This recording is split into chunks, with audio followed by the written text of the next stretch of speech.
Hi, everyone. Thank you for joining us for CMO Priorities in 2025, Integrating AI and Proving ROI, made possible today by GroundTruth. I'm Kelsey Voss, joining in from Seattle, and I am a principal analyst at eMarketer, specializing in B2B marketing trends and forecasts.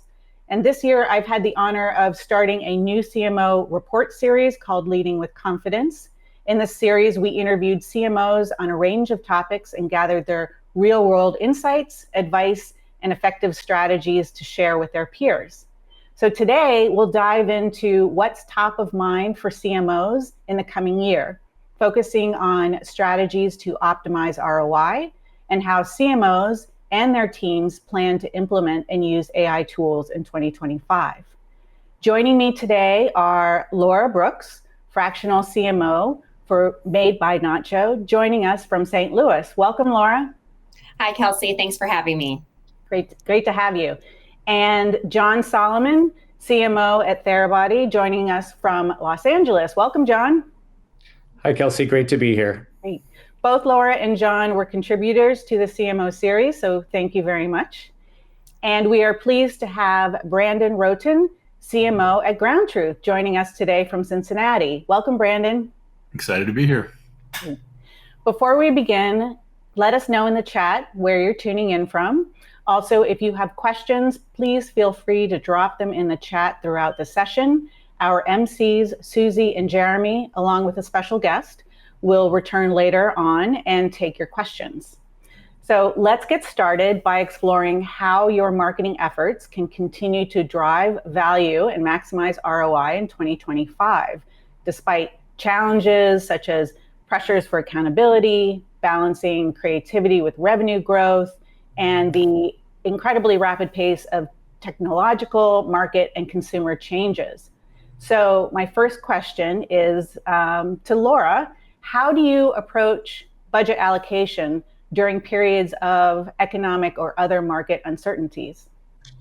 This is a great question. I'd say a common approach that we see during these economic downturns is to cut those upper funnel tactics, things like connected TV, brand awareness influencers, these things that typically show a weaker direct ROI.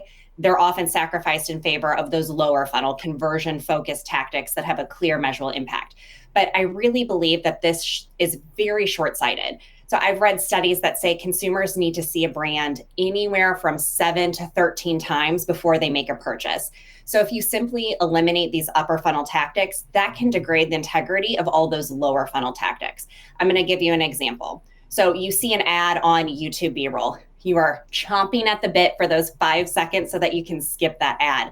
In those 5 seconds, though, you see the brand name. You otherwise ignore it.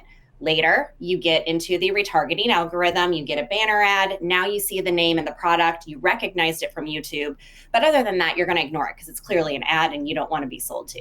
But then you get on Instagram, TikTok, you see an influencer that you follow that's talking about it. Now you're listening because someone you trust is telling you about the product. That will prompt you to go to search on Google. For those following along, this is impression number 4. You click through, you go to the website to do some research, impression 5, go directly to Amazon because you need to verify those reviews. You're skeptical of anything D2C. Then you click on that sponsored ad listing, read the reviews, and decide you're going to actually pick it up on your next grocery trip. Pick it up at the store, become a loyal consumer.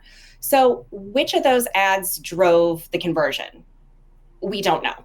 And so that's why if you simply cut one of those upper funnel, who knows, maybe that influencer is what sent you down the spiral, but you may not have even listened to the influencer if you didn't see that original YouTube B-roll ad.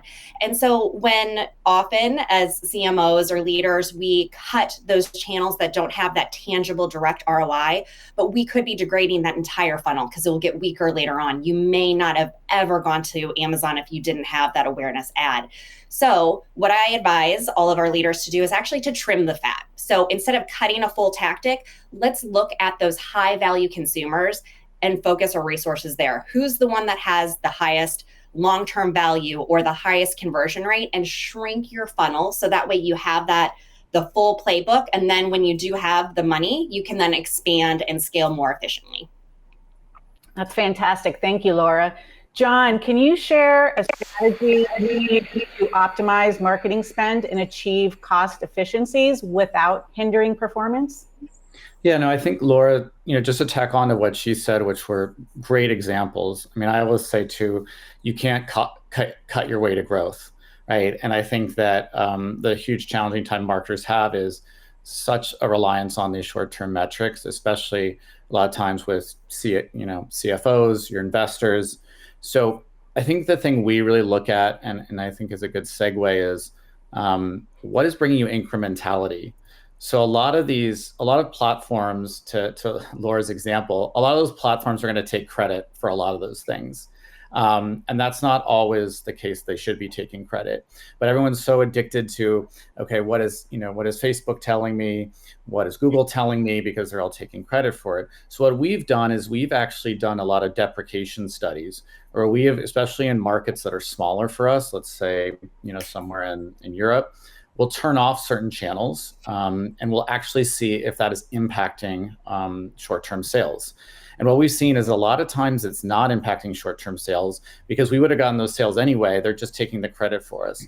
Another example is we really spent a lot of time on especially with Amazon, on branded versus non-branded search. What we found is that, once you start to look for Therabody or Theragun, you're probably not going to get swayed by the competition. So we didn't need to worry about branded search as much, and we would focus a lot more on non-branded, which brought in more people into the funnel. So I think it's really unpacking these measures and really understanding what is truly bringing you incrementality. Because to Laura's point, cut the fat, we were able to then reinvest that in upper funnel tactics. And ultimately that made our bottom funnel tactics a lot more efficient as well. Great, thank you. Brandon, what metrics do you use to measure campaign success, and how do you track ROI? Well, I think this question actually ties the previous two together pretty nicely, to the points that have been made. Focus is kind of magic when you have to cut. Everybody's gotten that terrible call from their CFO that says you need to to trim the budget. And when that call happens, the first moment of when you get past the panic, you move to, okay, well, what's really working? What is actually driving? What audiences, what tactics, what funnels are actually driving to a real business result? Then I can hold up and defend the rest of my budget and, frankly, chart a course for the organization to do better during this time when everyone else is probably cutting too. So, for us, our clients are primarily concerned with what is driving a real business result, what audiences, what tactics, what channels, what funnels get to the business result that the business really cares about. We all love having good awareness, measurements. We love having sort of these media metrics. But at the end of the day, if you can work with a partner that gives you foot traffic attribution, that gives you a clear sight into check growth, that gives you clear sight into market share shifts, the media platforms and partners that give you that visibility, and to John's point, everyone will take credit. So you have to take it all with a grain of salt and understand the context of your plan. If you can focus down to the audiences, the funnels, the specific efforts you're running that are driving to that real business result, validated by a partner that's giving you things like traffic attribution, then you can defend the rest of your budget and actually have marketing be a solution rather than a cost in the budget that everyone looks to cut when things get tough. Yeah. And if I could add on to that, I know I work with a lot of startups and mid-size, and I can hear my startup friends in my ear saying, but I don't even have money for awareness. I don't have a TV ad. So what do I do? And when I think of that, I think of getting down to that foundation. It's my bread and butter. It's literally why I'm Foundation Collective. If you lay that strong foundation, you can scale so much faster and more efficiently. It's the unsexy thing. It's the making sure you have the right images, thumbnails, the bullets, the long copy, looking at your PDPs. But if you don't have that conversion, then you're not, all the things that you are to drive that traffic, they're not resulting in that sale. So D2C, if you're starting with a 1% conversion, getting it to 2 or even 3%, you're now doubling or tripling your sales simply by fixing your content. There's no external spend. It's only the cost of the resource, the graphic designer, to make the content and implement it. But you don't have to worry. If you're in that point where you have to cut all of your spend, take the time, focus on your brand fundamentals. At a previous company I worked with, we had that situation. We had to cut every single external dollar of spend for several months. We took that time to fix our content and we're able to grow our sales 25% on Amazon purely by fixing our content. So if you are in a situation where you do have to cut, everything we're saying is valued, whether it's trimming the fat or, as John mentioned, looking for that incrementality, but don't hesitate to also look at those unpaid things like your foundational content. I want to actually, what Brandon mentioned earlier about the CFO, how do you communicate ROI to senior leadership in a clear and compelling way? Yeah, I can jump in on that. I mean, I think that a lot of times in my experience that CMOs get very nervous about reporting, and they get very nervous about sharing. I think that the most important thing is to bring them along on the journey. We meet every single week with our leadership, and we review set metrics, how they're going, where their opportunities, where their challenges, where we might need to shift funding. So, templates are great, reports are great. A lot of times people don't read them. So I think having a forum where you can bring people along, there's no surprises, you're aligned on metrics, reporting on them, and you kind of have that protected every week. I have found really brings people along and really allows us to have conversations ongoing and to really be able to all be kind of rowing in the same direction. Yeah, it's so often that you're looking at short-term ROI. You've got to look at that long-term and that impact to total business. Marketing efficiency ratio is one way to do it. Your total revenue divided by your total marketing to ensure that you may have an impression that's driving to your D2C. You have no idea until you measure it. It may also be impacting your in-store sales, your Amazon sales, your other external pure plays. And by cutting that, you actually may be cutting your traffic elsewhere, even though you're considering it a D2C attribution. So look at it holistically. I know it's hard to do because it's more of that marketing math fluffiness, but it's critical because if you're cutting, again, looking at a specific channel, specific tactic, there are going to be impacts and halos to the other sides of your business. Just to add to that for a second, Laura, you said foundational building, and John, you just sort of mentioned it too. I don't think you can wait to have this conversation when things are bad. You have to set the tone for we're all on the same page of how we're going to measure success, that we're all agreeing that these partners have valid metrics that are pulling through, that this funnel works. That way, when things are tough, you can actually have a real conversation and you're on the same page about, the standards that you're looking at. I would also argue that if you can work with the kind of partners that help you with more of the funnel than just one piece, walled gardens get really tough in these conversations because you're looking at a completely different set of metrics. People are comparing and taking credit for everything.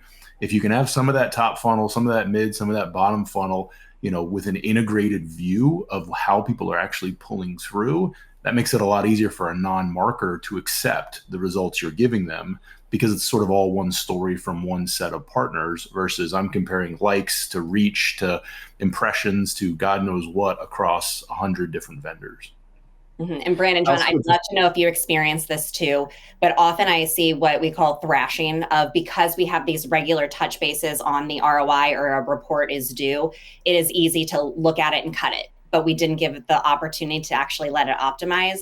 And when I'm then tasked with, well, now we need to change the creative or we need to cut this budget or change the targeting, we then lost all the efficiencies that we were building through the algorithm. And so I know it's painful to let it sit, but do you ever get that from your CFOs of, we now have this number, therefore take this action. But on the other side, you're saying we need to wait. We need to keep letting it go.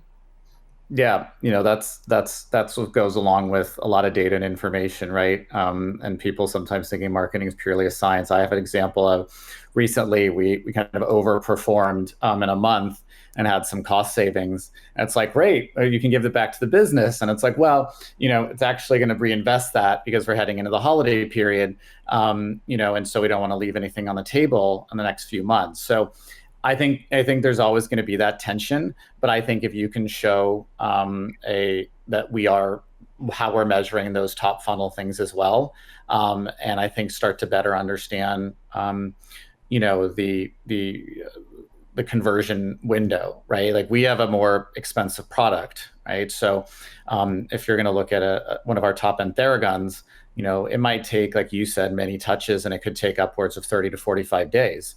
So we also start to know as we've tested into these things when to expect sales. So yeah, I mean, we just started a campaign, and as people start to look at sell-through data and they're like, oh, is it working? Is it not? It's like, yeah, we need to give it. We're not realistically going to know until after Black Friday, or where we really are. So I think that having those conversations and having the forum too, I think helps. But it is on the CMO to really have the confidence as well, and really have a clear strategy and measurement. And I would just add that on the last thing is that you need to have some simple measurements, right? We all know there's so much data now, and you can get lost in a lot of this. So I also think it's important to have a few key metrics that that you're able to, we've all aligned on what we're kind of going to be sitting within, so people start to feel comfortable as well, because I think we can easily get lost in way too many things to measure. Yeah, and I know we're taking this, but I'd love to add on to this, because I know I can hear now the CFO talking to me about it, because John, you hit it on the head. You have to measure with intent and a purpose, not measure for sake of measuring. And I can give you an example of time on site. We hear about that one fairly often. And I could argue a high time on site is amazing. It means we have engaging content. People want to learn more. They're exploring. I could also argue high time on site is horrible. It means people are not finding the information they want. They're frustrated. I mean, this is literally what we're calling marketing math. I just put a story behind the two. And so if you align on the intent of that measure and the action you would take based on the result, it will help everybody be expectation set, clear direction by the time you get to that measurement. And I think you're totally right. And when you get down to it, those immediate snapshots, the individual data points can be a bit dangerous, right? People can take them out of context. They don't understand the purpose of them. It's our job, I think, as a CMO to connect the dots between timelines, between tactics, and understand how we get to an outcome. And just to your point, the last point you made, John, having metrics that are actually meaningful to the business that would be said in an earnings call are super powerful. If you can move past just the media metrics that we typically rely on as indicators, and move to this drove traffic, this drove check growth, this drove frequency, this drove something real, that even if you have to add the context of how we got there, the media steps that led us to that point, those are much more useful and meaningful for a CFO, for a board, for a CEO than, our impression count is up this month. Right. So let's shift gears ever so slightly, but let's talk about AI's transformative impact on marketing. We know that AI offers new ways to optimize campaigns and personalize experiences and improve efficiency. With that in mind, back to ROI, how are you, Laura, for instance, how are you using AI for ROI optimization and productivity without sacrificing creativity? This is a great question. And, there are literally a lot of playbooks on AI, there really is no right way to do it. I personally view my AI as my thought partner. I adorably love my robot. It's great for generating the ideas when I'm stuck or when I need a new perspective. So I like to use the AI tools to really help refine, rework, reframe. I've never been able to use the outputs exactly as is. They always need a human touch. It's very much a trash in, trash out. If I give it garbage information or not a good prompt, I'm not going to get anything good back. So it is a lot of trial and error, literally a lot of talking to it as if this was a partner really in my room. But for productivity, for example, my favorite way is to just dictate a stream of thoughts during a walk with my dog. And then I ask AI to put some structure behind it for clarity.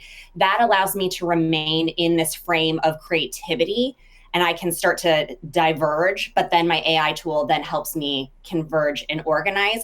And also, it's like I'm telling somebody a story and they're telling me what the themes are. So I find it really helpful for that productivity, but also it does lend itself to creativity, because I can put in prompts of, tell me a diverse approach in neuroscience principles like reward obsessors or guilt avoidance, which I never put in my advertising, but it will spit out a different perspective that I can then think of in this reframe. So my takeaway is there are playbooks, but there's no right way. Simply talk to the robot as if it were truly a partner in the room for you, and have that conversation to help you get over parts when you're stuck or give you a new perspective. Excellent. Brandon, do you consult ethics experts or legal advisors during the implementation of AI tools or during the execution of AI-driven marketing strategies?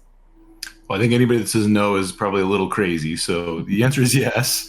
We're a little different than maybe some brands because we're a media platform, right? We're building AI into our media platform to optimize media buying, to optimize creative, to help you with versioning, to help you with all the things that, as a marketer, you need to do with scale and might be considered busy work or frankly too hard for a human being to do on their own. So absolutely.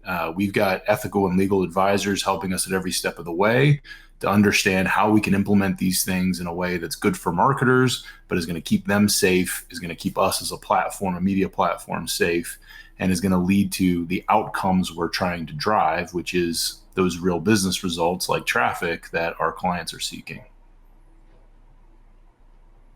Great. John, what steps do you take to ensure that your team is adequately trained and skilled? And what are the realistic expectations of AI and change management? Great question, and a huge topic right now. I think the most important thing is you have to lead by example. And I think that if you're going to pretend that this is something you're going to delegate down to your organization to somehow figure out, I think is a huge mistake. So really starting with at the top and making sure people feel open about the fact that we're using AI. We use Copilot. And I said, just like we say back in the day, if someone had a question, I'll Google that. Hey, let's ask Copilot. This is what I'll literally say to my team. I have an idea and this is what Copilot and I came up with. And it's like really, putting it out there also so people know that it's coming from Copilot, that we have to double check this, that this is not necessarily should be taken verbatim, but I think we need to normalize it. And we really need to, as Laura said, it's your friend, it's your helper. And, we should really be open about using it so we all learn together. And I think that really you have to, as a leader, you have to be on top of what's happening, on top of the tools, and working closely with your CTO on policies. And as Brandon said, the ethics around it as well, and being very careful how it's being used, especially when you're making work and creative. But I'm all about how do you really normalize it and make it a part of the conversation day to day. I think the Google analogy is a great one, John. It took years for everyone to figure out how to use Google properly, how to integrate it into their daily lives. It wasn't an overnight thing. AI is the same way. It's got quirks, it's got benefits, it's got disadvantages. It needs to be checked to make sure it's not, imagining things that aren't true.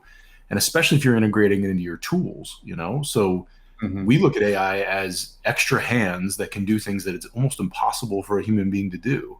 I'll give an example because you gave some great examples, Laura. We're getting ready to integrate check data, POS level data from our clients so we can actually help them drive check growth through their media programs. That's really complicated. That's really hard to understand the levers with particular audiences using media to drive check growth. There's so much data to comb through that having humans do that takes forever. And it changes by the minute, by the promotion, by the quarter, by the media plan. So we're looking at AI as a tool that actually will create these efficiencies that are almost unheard of just to have people do the work. We want to empower the people to do their best work rather than, have AI replace people. And at the end of the day, you can use, I think, tools like this when they're applied properly, just like Google, so you can actually get the full advantage of it and realize that you can have an army of marketers doing something that would have been impossible 2 years ago using these amazing tools. Laura, I have a question for you. This came through the live chat. Can you describe a specific case where AI tools helped you do something that you wouldn't have worked through without it? Oh, yes, absolutely. I write a lot of just overarching brand strategies. So when business comes to me, they often have a great product that has proof of concept, meaning they're in market and they have the sales. They have some level of data, whether it's through e-com platforms, or if they're lucky, they have panel or store data. And when they bring it to me, they they have traction, they have ideas, they have funding, and they don't have that structure. And what I'm able to do is learn from them, literally audio interviews. Let's talk about the business, brain dump. Just tell me about your consumer, your value proposition. What are you hearing from your retailers? I can then put those inputs into AI and they can help, again, put that into that final structure. But then what I like to do is overlay, okay, now I am a 40-year-old mother who shops pet specialty. I see that my dog has digestive upset. Here are my motivations and drivers. Now tell me, how would you frame up that initial impression? How would you frame up then that conversion driving message? And how can I then retain them? And it will spit that back probably a 70% great funnel for me to start thinking about. And then I can overlay from this brand's perspective, how do we make it unique to this specific brand? And so what I'd say my favorite, if you are looking for the keyword to put into your chat friend, I would say neuroscience. That one really helps you understand the psychological behavior behind it so that you can ensure that it is in both your tacticking, your targeting, and your measuring. So going into 2025 now, what advice, overarching maybe advice, would you give other CMOs in regards to what we talked about with ROI and AI? Laura? Sure. Thank you. I would love to tell my fellow CMOs to first set that strong marketing foundation.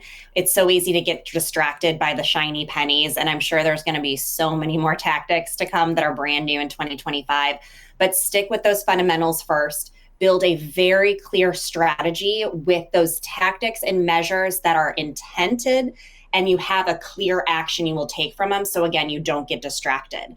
From there, you then have your playbook. You can then measure, I'd say weekly or monthly, make big decisions quarterly, unless things are clearly going off the rails.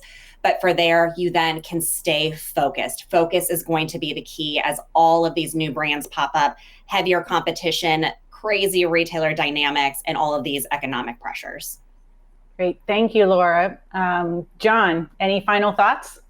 Yeah, I mean, I think it comes down to language and being on the same page on what we're measuring, what we're talking about here. Just our example, we're focused a lot on profitability, being private equity backed now, and just conversations around costs and really understanding, what do things cost, what are total costs, what are all the inputs that go into a campaign. We all know that things like fees are raising on Amazon. So really, I think if a CMO, and especially with the CFO and CEO, can talk about get on the same page about what we've talked about measuring, but there's simple things like how much are things truly costing that a lot of marketers don't ever look at, and then it loses trust with CFOs and finance because they kind of say, oh, you love the strategy and creativity, but you're not really looking at how it's driving profitability. And I think we're going to continue to be held to high profitability goals through this next year until interest rates can start to come down. So I think that's going to be what we continue to look at. Great, thank you. And Brandon, from your perspective, what are your thoughts? Yeah, I'd pick up two keywords from Laura and John here. One is focus. Focus is magic. If you can focus on the things that you have confidence are working, that changes the dynamic when you have to really narrow down into what's working for your business. So focus is really important. Do the things you know are working, and then the language has to be shared between you and your CEO, you and your CFO. And that language should be oriented ideally around something that they really care about in the business, what we call internally real business results. Mm-hmm. The thing that marketing is moving that is helping the business, like traffic, like check growth, whatever that fundamental thing is. Marketing should be an investment. And I think if you focus and you have the right language, shared language about those real business results, you become a partner to grow the business rather than something that could be cut. That's great. Focus with all the distractions out there. Focus is great. I like that a lot for 2025. Well, that is all the time we have for today. Susie and Jeremy will answer questions that came through the live chat. Laura, John, and Brandon, thank you so much for this conversation. It was great. We really appreciate it. So now over to you, Susie and Jeremy. Thank you so much, Kelsey. We are back, and you might notice this is not Sarah Lebo. We have a special guest with us, the Taminator, Jonathan Tam, eMarketer's SVP of Marketing. Thought this was perfect to have a conversation on CMO priorities. What did you think of the panel? First of all, thanks for bringing back my nickname that I haven't heard in about 30 years or so since that movie originally came out. You're like 29, but okay. Exactly. It was 30 years ago, right? I'm a robot that's from the future. I thought that session was great. I mean, obviously, all the things were spot on. I actually think the way that Brandon just ended that with, hey, marketing is an investment, and it shouldn't be cut. And you need to make sure that you have that shared language with the CFO so that they understand the purpose of that is so important. It's obviously something that we do here a lot, that I've done all throughout my career. In fact, when I don't know if you saw it in the chart of the day, probably about a week ago, we put out a chart that said the CFO is most skeptical. Right, I think across 50% of organizations, which again is not surprising, but just speaks to how marketing needs to drive and develop ROI. Right, and I think when you look across everything that marketing does, it's not about just direct sales. There is the importance of awareness. I think Laura and John were both saying that. Right, you've got awareness, you've got branding. Those all play a role in the buyer journey. There's different reasons for being here as a marketer. Exactly. And it's not just that last click, it's everything else that builds up to it, right? So that's such a key part of it. I think they were spot on. It's great advice for all marketers. I mean, right, you really do have to justify the cost, especially in this age of AI. It can't just be like, just trust me, I've done this before, just give me the budget and you're going to thank me later. It would be interesting if you ever got to work with a CFO like that, but they might not have their job that long, right? Usually when you work with a CFO like that, you're not working with that CFO for very long. Either you or them, something's gone wrong there, right? But I think as marketers, we've been looking to get out of this do more with less trend that has been building over the last 2 to 3 years. And I think, unfortunately, there is no end in sight there. But it's not all bad news, right? Like doing more with less actually is possible now with AI out there, right? The efficiency gains, again, I think Laura mentioned it, it was great, right? AI is that assistant, but it still requires that human touch. And Brandon was saying, it just allows you to do things so much faster, right? And the adoption of it now is just picking up so much more. And so many different use cases, right? Across every industry, across every function. Absolutely every marketer should be using this now, right? If not every individual. My kids use it, right? Yeah. And they're not marketers for a different purpose. Right? They're not marketers yet. Exactly. Well, they are. They try and sell me on stuff all the time. So they're marketers in their own way, really. But yeah, there's just so much applicability for it, whether it's for brainstorming or summarization or even, again, I think Brandon was mentioned, all the complex tasks and wading through data and cleaning up and organizing. It's just a great tool. Can you think of a use case, sort of? I know we heard about it as well through the panel, but what is a use case, like a specific, I can think of a lot in retail. What is one that you would think about more geared towards marketing, where you wouldn't have necessarily been as successful if it wasn't for AI? For AI, I don't see it as doing anything new, but it is doing it so much faster, right? Mm-hmm. So we use it all the time internally here to build and understand new personas and new industries and about companies, right? Where competitive intelligence, all of that before is hours, if not weeks of clicking and doing that manual research and interviews, qualitative, quantitative. And now you can use the AI to say, hey, I am targeting a SVP of research at a retail company. Tell me what are their key needs and their interests and the task that they're doing. And at least use that to start to vet against what we know in the conversations that we're having and then match it back to our own messaging. I think the other part is from a creative standpoint, not like design creative, but even messaging variation and personalization and all the different variations. Once you have solid foundational messaging, now it's like, okay, now give me that, but slant it towards when I go after ad tech, or if I go after retailers, or if I'm looking at it from a brand marketer at a CPG, how would this message change? All of that. So many marketers I know talk about one-to-one personalization, and the reality is maybe they were sending out 3 variations of a message. And I think now it looks like we're closer to hitting that vision of being able to actually really do that. Refine, repeat. Exactly, right? It's personalization at scale starting to come alive. There is still work that has to be done. Yeah. You have to create those conversations. But before, it was like, hey, I want to go after this brand new segment. And it was like, well, we don't have any of the research to support that or the messaging. And now we can spin that up pretty quickly. I thought it was interesting. One study that we looked at from BCG looked at among CMOs, and a lot of things like optimism, confidence, curiosity, all of those numbers went up year over year, 2023 to 2024, and worry and anxiety kind of went down. So everybody is like, you know what, I might actually still have a job. I can spend that time on value-added analysis and like what makes you, right? So yeah, I think it was actually this time last year in this exact setting, you guys were like, oh, our marketers worried about their job. And thankfully, I'm still here, so I wasn't. And that was May, like last year. It was a long year. It's been a while. But anyways, so we and still you've got been 6 busy. months. But we've been busy. But actually, like AI, now it's leaning into AI and adopting AI now. And in fact, that's kind of what we've seen here. Not only are we using it internally, but we've actually been working on something externally as well to add to our product. Wait, do you have something to show us? Are the rumors true? Yeah, so we are going to launch it here, and it's not going to be, we're still working on it, it's still going to be available in early 2025.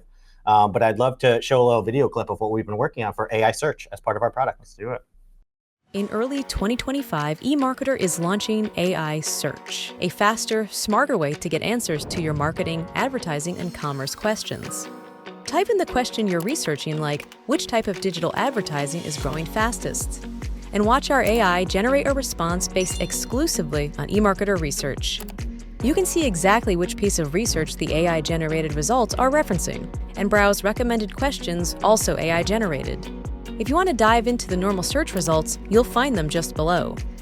AI Search can help you get to answers and decision-making faster. Available only on Pro Plus.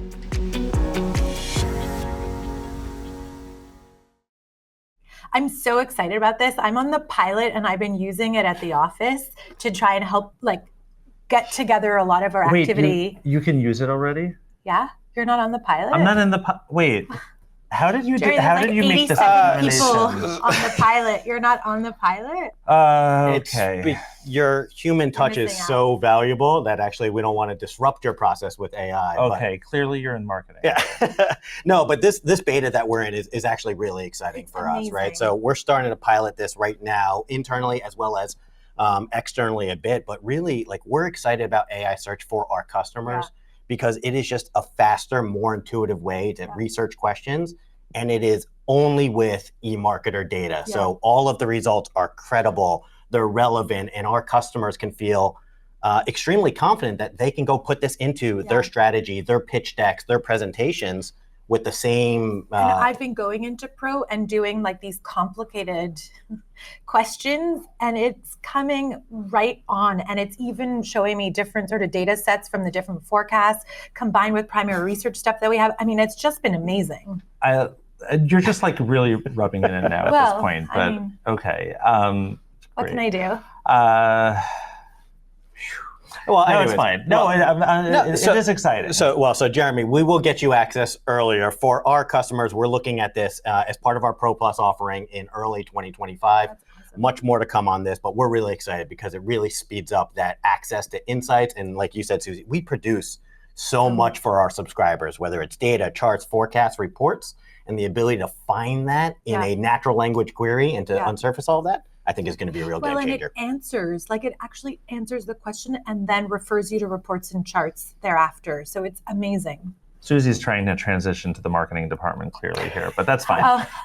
If anybody thinks that Jeremy should get access, please write it in the chat. Try to help me out. And next up, Yori Wormser is going to be leading our analyst-led panel, Indestructible Data and Targeting Strategies for 2025. So just join Yori by clicking on Next Session above the chat on your right. And don't forget, you might need to refresh your browser. See you in a second.